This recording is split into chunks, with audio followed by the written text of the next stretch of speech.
Welcome to this series on timeless teachings for modern minds. I'm Beth Mulligan, and I've been teaching mindfulness-based stress reduction, this wonderful contemporary offering developed by molecular biologist Dr. Jon Kabat-Zinn at the University of Massachusetts Medical Center over 40 years ago. In addition to his background in molecular biology, he also was a longtime Buddhist practitioner and felt that the practice of meditation and some mindful movement based in yoga could help patients who maybe weren't interested in Buddhism or Zen or even yoga, but who were in fact suffering. Now, mindfulness has become very popular, you might have noticed. Maybe you've taken a class for yourself, or maybe you've seen an article in the Huffington Post or Oprah, even Forbes in the Wall Street Journal.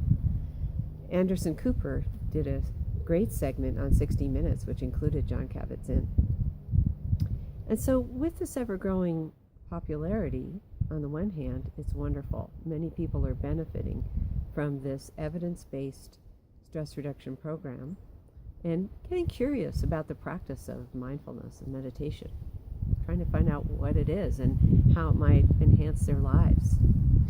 On the other hand, there can be something beneficial about exploring the Buddhist foundations, where this came from. Because when we hear this word mindfulness, the emphasis can be on the mind, this thing between the ears, this thing in our skull, and where we place our attention. And of course, that's very important. But if you look back at the original word, sati, which is the Pali word for mindfulness, it includes a sense of the heart. What are the qualities of our attention? Not just where the attention is placed or for how long it's placed, but are there qualities of compassion and love, acceptance and patience? And also includes this ethical foundation on which our whole lives rest. As my friend Larry Yang says, it's very difficult to live a peaceful life if it's not founded on the bedrock of our moral principles. So what I would like to do in the following talks is to go into some of the original Buddhist teachings. And when I say Buddha, I mean this man who walked the earth somewhere around 500 or 600 BCE. And these teachings are about 2,600 years old. And it's not just the teachings, it's the practices.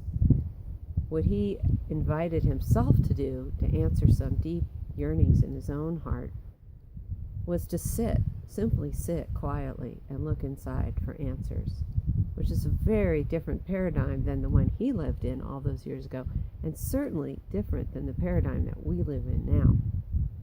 So in the following talk, I'm going to talk more about the Buddhist teaching, his life, and how similar it is to our lives. And then what we'll do is we're going to explore the Four Noble Truths, which was the first teaching that he gave, and then walk together down what's called the Eightfold Path, which is a way of living and being and seeing this world, the end of which is to live with less suffering. Just this very same reason that people come to mindfulness-based stress reduction and follow that 8-week path.